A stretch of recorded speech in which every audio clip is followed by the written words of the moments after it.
আজকের কর্মী সভার সম্মানিত প্রধান অতিথি, বাংলাদেশ জাতীয়তাবাদী দল বিএনপি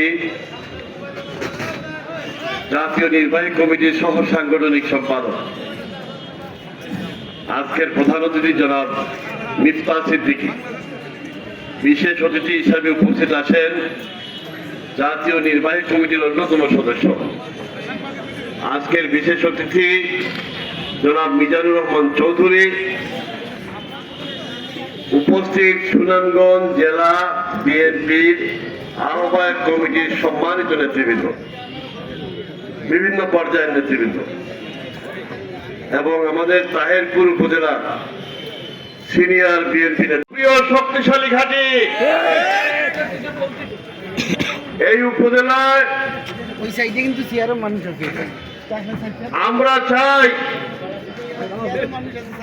ওয়ার্ড কমিটি গঠিত হোক, ইউনিয়ন কমিটি গঠিত হোক এবং উপজেলা কমিটি গঠিত হোক। কি বলেন আপনারা? একমত আছে? আপনারা এটা চান? আপনারা চান? আমরা এই কমিটিগুলো গঠন করতে চাই আপনাদের সহযোগিতায়, আপনাদের সমর্থনে, আপনাদের মাধ্যমে, কোন পকেট কমিটি না, আপনাদের দ্বারা আমরা এই কমিটিগুলো গঠন করতে চাই। প্রথমে আমরা উপজেলা আহ্বায়ক কমিটি করব।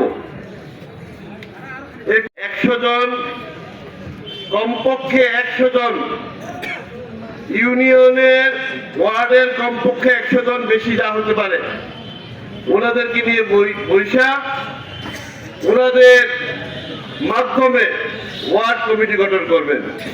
ওয়ার্ড কমিটি, সব ওয়ার্ড কমিটির সদস্যরা ভোটে ইউনিয়ন কমিটি গঠন করবেন। বোঝা গেছে? সব ইউনিয়ন কমিটি ভোটাররা উপজেলা কমিটি করবেন। এটাই আমাদের নির্দেশ, এটাই আমাদের গঠনতন্ত্রের বিধান। আপনাদেরকে বুঝাইতে পারছি? এই যে ভাই, আপনি একটু দাঁড়ান।